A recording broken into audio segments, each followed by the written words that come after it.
suis donc responsable administrative du port de Douarnenez, qui comprend donc 2 bassins, le bassin flot du port U et un bassin en eau profonde de Tréboul.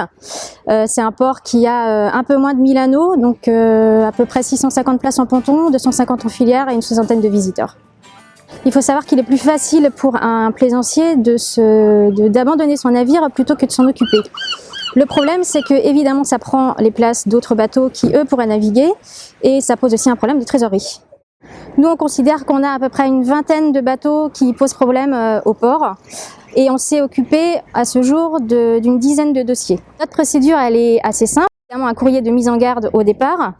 Puis, si on n'a pas de nouvelles, un courrier de mise en demeure qui incombe donc au propriétaire soit de se déclarer au port de plaisance et d'expliquer pourquoi il ne s'occupe pas de son bateau. Et ensuite, après ce courrier de mise en demeure, le port se réserve le droit de mettre le bateau à terre ou de mettre le bateau, ce qu'on appelle en fourrière, c'est-à-dire en filière au fond de notre bassin du port U, aux charges du propriétaire et aux risques et périls du propriétaire. Si on n'a pas de nouvelles de ce propriétaire pendant 1 an et 1 jour, on commence la déchéance de propriété avec la DDTM, et donc là il y a toute la procédure qui se met en place. Le propriétaire aujourd'hui d'un bateau de plaisance n'a pas forcément de solution viable et durable pour se séparer de ce bateau de plaisance qui est plus en état de naviguer et qui a donc une très faible valeur marchande sur le marché de l'occasion.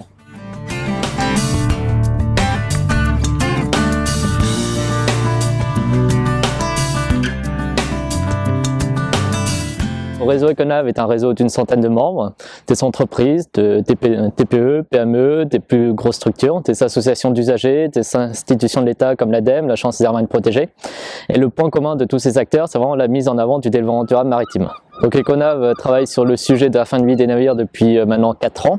Donc on s'est penché sur ce sujet parce qu'on a vu que l'impact environnemental de ces bateaux en fin de vie abandonnés ou laissés sans être entretenus est assez impactant, assez fort, notamment du fait des fluides, des batteries, des bateaux qui sont coulés, etc.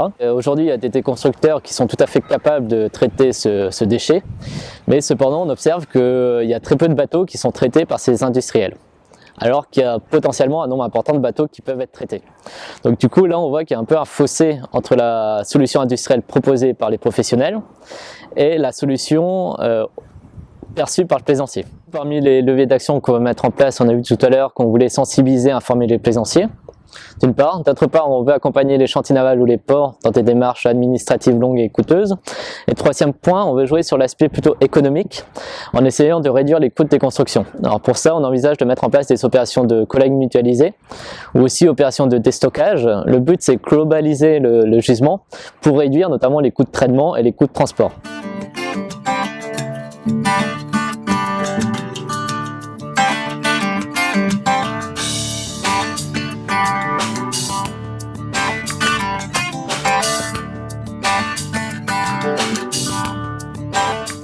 Et après, on souhaite notamment proposer, pourquoi pas, à certains organismes publics ou privés de soutenir ces opérations de collecte mutualisée pour vraiment créer un élan et lancer la filière afin que le plaisancier se rende compte de la bonne démarche à suivre pour la suite.